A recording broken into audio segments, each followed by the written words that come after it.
بسم اللہ الرحمن الرحیم۔ السلام علیکم ناظرین کرام، ایک طرف عدالتیں پی ٹی آئی کے چیئرمین سابق وزیر اعظم عمران خان کی ضمانتیں لے رہے ہیں اور دوسری طرف مختلف عدالتوں میں ان کی طلبی بھی ہو رہی ہے۔ انہوں نے زمان پارک کی تلاشی بھی نہیں دی اور کہا کہ 4 آدمی آئیں اندر تلاشی لے لیں، مطلب صحیح طور پر تو لوگ نہ پکڑے جا سکیں، تو ان کا مطلب یہ تھا۔ پر ایک لمبی فہرست ہے ان کے پاس پکڑے جانے والے لوگوں کی۔ ہم اس موضوع پر آپ کے ساتھ تفصیل کے ساتھ گفتگو کریں گے۔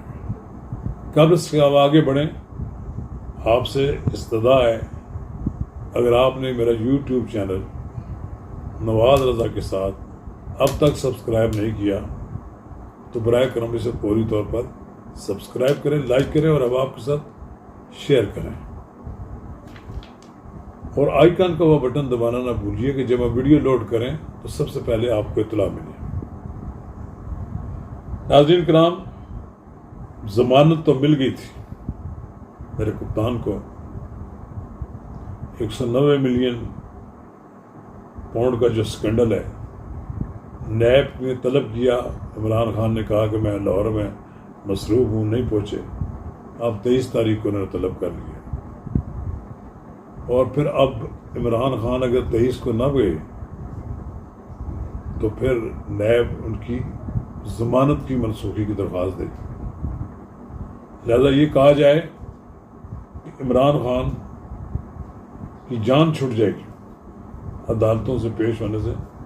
یہ بڑا سکینڈل ہے القادر ٹرسٹ کا، اس میں تمہیں پیش ہونا پڑے گا۔ زمان پارک میں عمران خان کا کہنا ہے کہ کوئی میرے پاس دہشت گرد نہیں ہے، لیکن انہوں نے کوئی 8-10 آدمیوں کی ایک لسٹ دی ہے، جس میں حسان نیازی، زبیر نیازی، مراد سعید، اعظم سواتی اور کچھ اور لوگ ہیں جو یہاں ان کے گھر میں پناہ لیے ہوئے ہیں، لیکن عمران خان صاحب نے سرچ سے انکار کر دیا، تلاشی دینے سے انکار کر دیا، لیکن حکومت، صوبائی حکومت بضد ہے کہ ہمارے ملزم ان کے پاس موجود ہیں۔ بہرحال آج نہیں تو کل پیش تو کرنے پڑیں گے لوگ، اور زمان پارک کو نو گو ایریا جو ہے یہ ختم کرنا پڑے گا۔ عمران خان صاحب کا کہنا ہے کہ 7,000 افراد جو ہیں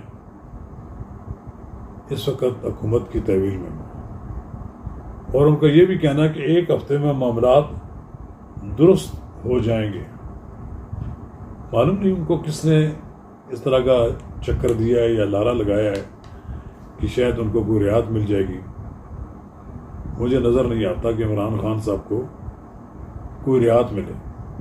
عمران خان صاحب نے اپنے لیے تمام رعایتیں خود ختم کر دی ہیں، اپنے پاؤں تلے روند دیے۔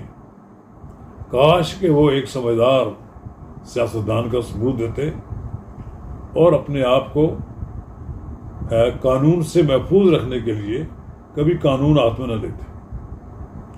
خان صاحب گرفتار ہو جاتے ہیں، کوئی فرق نہیں پڑتا، گرفتاری کے بعد خان صاحب کی حفاظت حکومت کی ذمہ داری بن جاتی ہے۔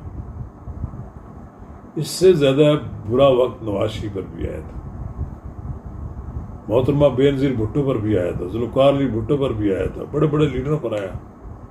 لوگوں نے جرأت و استقامت کے ساتھ مقابلہ کیا، ذوالفقار علی بھٹو تختہ دار پر چڑھ گیا، اتنا بڑا واقعہ ہے۔ محترمہ بے نظیر بھٹو کو شہید کر دیا گیا لیاقت پار۔ اس کے علاوہ نواز شریف کو اقتدار سے محروم کیا گیا، 1 بار نہیں 2 بار 3 بار کیا گیا۔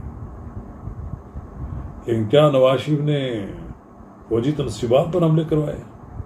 نہیں، نواز شریف نے وہ کام کیا جو قانون کے اندر ہو سکتا ہے۔ انہیں اگرچہ جنرل فیض اور جنرل باجوہ سے شکایت رہی، انہوں نے جلسوں میں بھی تقریر کی، لیکن یہ نہیں اپنے لوگوں کو کہا کہ جاؤ حملہ کر لو. وہ سمجھتے تھے کہ ایسا کوئی ہمیں کام نہیں کرنا چاہیے جس سے فوج اور سیاسی جماعتوں کے درمیان فاصلہ پیدا ہو جائے. آپ نے وہ کام کیا جو کوئی بچہ بھی نہیں اس طرح کی بات کرتا, غصے میں آ کر بھی بات کرتا. اور آپ نے یہ بھی کہا کہ اب دوبارہ گرفتار ہوئے تو پھر ری ایکشن ہو سکتا ہے. خان صاحب ایک بار ری ایکشن ہوتا ہے جو ہوا تھا, جو آپ کے لوگوں نے کیا تھا. وہ جن لوگوں نے کیا تھا وہ تقریباً بہت بڑی بھاری تعداد جیلوں میں جا چکی ہے. اب ان کی مائیں بین کر رہی ہیں. ان کی ماؤں کو اب پتہ لگا ہے کہ ان کے بچے اب لمبی لمبی قید کاٹ کر آئیں گے باہر, اور جو قید اب کاٹ کے آئیں گے اور ان کو پتہ لگے گا جیلیں ہوتی کیا ہے. سیاسی جماعتوں کے کارکنوں کو سزائیں ہوتی ہیں لیکن نارمل مقدمات میں ہوتی ہیں. دہشت گردی کا کوئی واقعہ نہیں کرتے. سیاسی کارکن اپنے حق کے لیے لڑتے ہیں, مظاہرے کرتے ہیں, جلسے کرتے ہیں, نعرے بازی کرتے ہیں, سٹ ڈاؤن اسٹرائک کرتے ہیں. اور سب آپ نے لوگوں کو سمجھایا ہوتا کہ دھرنا کیا چیز ہوتی ہے. آپ کا ایک دھرنا تھا اسلام آباد میں, ہم نے 2014 میں دیکھا, وہ جو 129 دن جو ڈانس پارٹیاں ہوتی رہیں. اب تو ڈانس پارٹیاں سے بڑھ کر آپ نے کہا کہ جاؤ حملہ کرو لوگوں نے.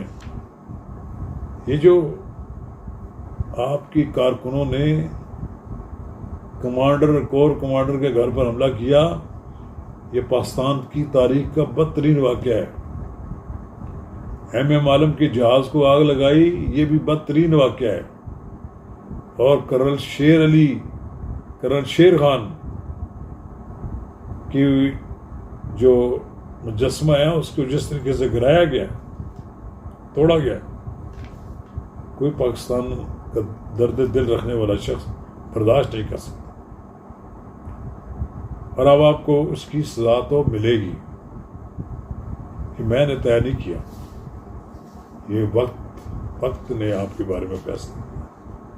کاش کہ آپ جیسا لیڈر تحمل کا مظاہرہ کرتا, بردباری کے ساتھ اپنے سیاسی مخالفین کا مقابلہ کرتا, تو کوئی وجہ نہیں تھی کہ آپ کا سیاسی کیپٹل ضائع نہ ہوتا. آپ نے سمجھا کہ شاید میری گرفتاری کے بعد جب لوگ نکلیں گے تو جو یہ آپ کے لوگ کرتوت کریں گے اور جو کام کریں گے, اس کے بعد ملک میں مارشل لا لگ جائے گا. اور آپ چاہتے بھی یہی ہیں, لیکن وہ جنہوں نے مارشل لا لگانا انہوں نے کہہ دیا ہے کہ سوال ہی پیدا نہیں ہوتا کہ ہم مارشل لا لگائیں. سیاستدان اپنے مسائل خود حل کریں, لیکن آپ نے سیاست سے آگے دہشت گردی طرف جو لوگوں کو بھجوایا ہے اس کی سزا بھگتنے کے لیے تیار رہیں. مجھے نظر آتا ہے کہ پاکستان کی سیاست میں کسی سیاسی جماعت کے کارکنوں کو جتنی سزائیں ہوں گی یہ شاید ہی اس کی پہلے کوئی نظیر ملے.